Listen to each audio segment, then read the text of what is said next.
indah rencanamu Tuhan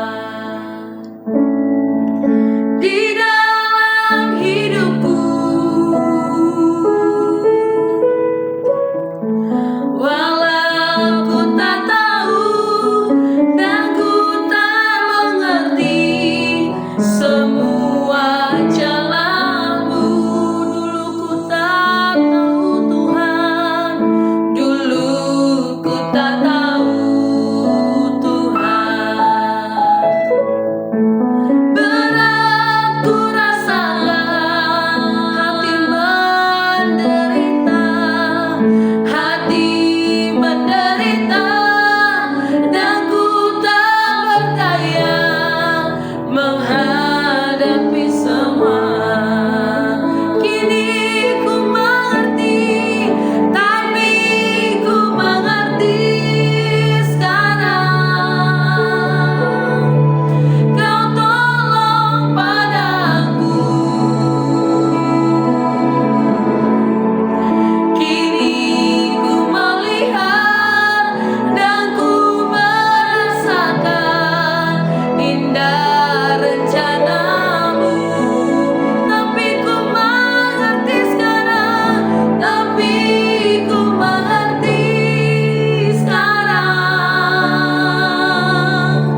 Kau tolong padaku. Kini ku melihat, dan ku merasakan indah rencanamu, indah rencanamu, indah rencanamu Tuhan di dalam hidupku. Walau ku tak tahu dan ku tak mengerti semua jalanmu. Amin. Dulu ku tak tahu Tuhan, rasakan ya Bapa. Berat ku rasakan, hati menderita, ku tak berdaya.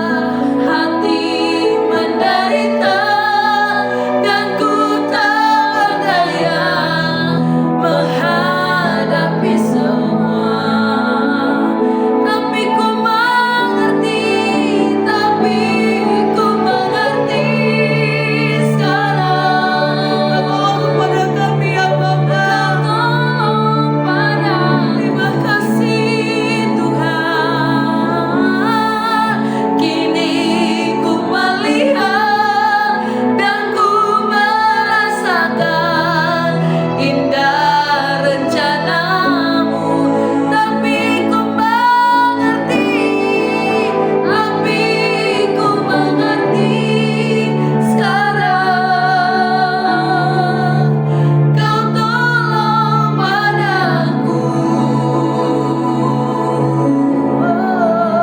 Kini ku melihat dan ku merasakan indah rencanamu. Kini ku melihat dan ku merasakan. Kini ku melihat dan ku merasakan indah rencanamu. Kini ku melihat, kini ku melihat dan ku merasakan indah rencanamu. Terima kasih Tuhan Yesus untuk kasih setiamu di dalam hidup kami. Kami melihat perbuatan Tuhan yang ajaib di dalam hidup kami. Amen. Terima kasih Tuhan Yesus. Kami katakan semua baik yang kami alami karena kami melaluinya bersama dengan Tuhan. Ya. Terima kasih Tuhan Yesus. Saat ini bersabdalah bagi setiap kami. Kami perlu firman Tuhan Amen. yang terus meneguhkan setiap kami. Ya, Yesus. Terima kasih Bapa. Berfirmanlah karena kami sudah siap di dalam nama Yesus. Haleluya. Amin. Shalom Bapak Ibu Saudara yang dikasihi Tuhan. Kita berjumpa lagi dalam perenungan intim dengan Allah. Pada hari ini, hari Minggu tanggal 29 Maret 2026, kita akan mendengarkan dan merenungkan sebagian daripada firman Tuhan yang bertemakan rencana Allah selama ini. Pada perenungan hari ini yang berfokus dalam Yesaya 52 ayat 13 sampai Yesaya 53 ayat 12. Dalam pembacaan kitab kita dalam satu tahun ini terdapat di dalam Amsal pasal 9 dan 1 Korintus pasal 16 ayat 19 sampai 24. Saya harap Bapak Ibu Saudara-saudari dapat membacanya terlebih dahulu. Pada perenungan hari ini ayat emasnya yang terambil di dalam Ibrani 10 ayat 14. Saya akan membacakannya demikian firman Tuhan, sebab oleh satu korban saja Ia telah menyempurnakan untuk selama-lamanya mereka yang Ia kuduskan. Kadang kita bertanya, mengapa Yesus harus menderita begitu berat?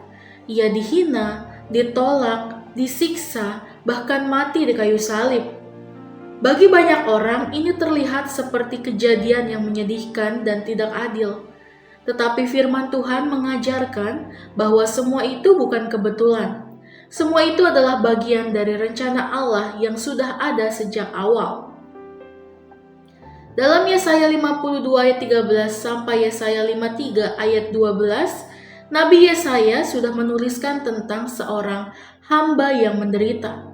Walaupun ditulis ratusan tahun sebelum Yesus lahir, gambaran itu sangat jelas menunjuk kepada Yesus.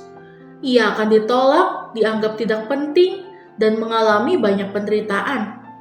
Namun yang penting untuk kita pahami adalah semua itu terjadi karena kehendak Allah. Yesaya 53 ayat 10 berkata bahwa Tuhan sendiri yang mengizinkan hal itu terjadi, yang artinya penderitaan Yesus bukan karena Tuhan tidak berkuasa, tetapi justru karena Tuhan punya rencana yang besar dan indah di balik semuanya.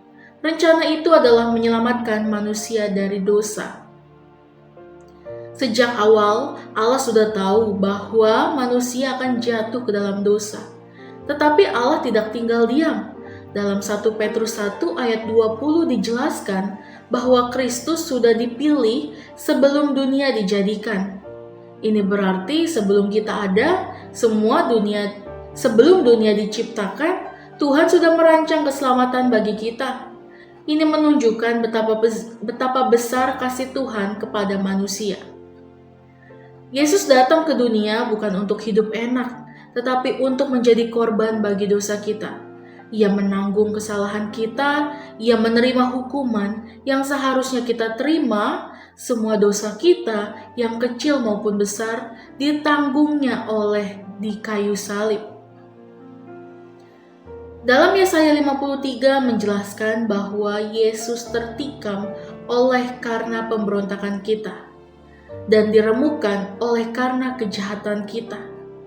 Dengan kata lain, Ia menggantikan kita, Ia mengambil tempat kita, yang seharusnya kita yang dihukum, tetapi Yesus yang menanggungnya. Mengapa ini penting? Karena tidak ada manusia yang bisa menyelamatkan dirinya sendiri. Kita semua pernah berbuat dosa, dan dosa itu adalah konsekuensinya. Tetapi karena kasih Tuhan Yesus, Yesus datang sebagai satu-satunya korban yang sempurna. Ia tidak berdosa, tetapi rela mati untuk kita. Dalam Ibrani 10 ayat 14 mengatakan bahwa dengan satu kali pengorbanan saja, Yesus sudah menyelesaikan semuanya untuk selama-lamanya. Artinya kita tidak perlu mencari keselamatan di tempat lain. Kita tidak perlu menambah-nambah pengorbanan. Apa yang Yesus lakukan sudah cukup. Keselamatan itu sempurna dan berlaku untuk semua orang yang percaya. Hal ini seharusnya membuat kita bersyukur. Kita diselamatkan bukan karena kita baik, tetapi karena Tuhan sangat mengasihi kita. Kasih Tuhan tidak bergantung pada keadaan kita. Bahkan ketika kita masih berdosa, Tuhan sudah lebih dulu menyediakan jalan keselamatan. Selain itu, kita juga belajar bahwa Tuhan punya rencana dalam hidup kita. Sama seperti kematian Yesus yang bukan kebetulan. Hidup kita pun bukan kebetulan. Kadang kita mengalami hal yang tidak kita mengerti, seperti kesulitan, kesedihan, atau kekecewaan. Tetapi kita bisa percaya bahwa Tuhan tetap bekerja di dalam semuanya. Salib mengajarkan kita bahwa sesuatu yang terlihat buruk bisa dipakai Tuhan menjadi sesuatu yang baik.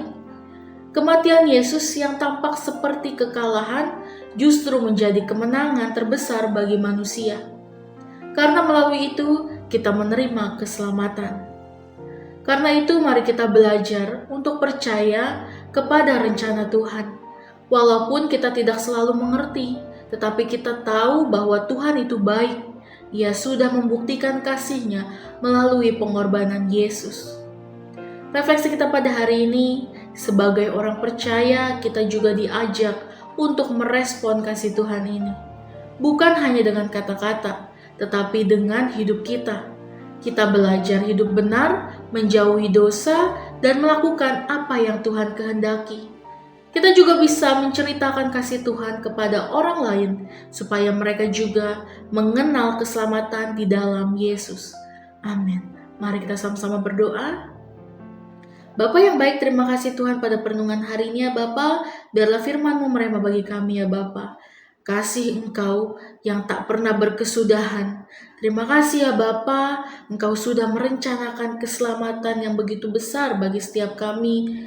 Terima kasih untuk Tuhan Yesus yang sudah rela mati dan mengorbankan dirinya mati di kayu salib untuk menanggung segala dosa kami ya Bapa. Tolong kami selalu untuk mengerti apa rencana-Mu, apa kehendak-Mu yang terjadi bagi kami. Kami mau percaya, kami mau menyerahkan seluruh hidup kami ke dalam tangan-Mu. Terima kasih ya Bapa, biar kehendak-Mu yang jadi bagi kami, di dalam nama Tuhan Yesus, haleluya. Amin. Salam sejahtera bagi kita semua. Shalom.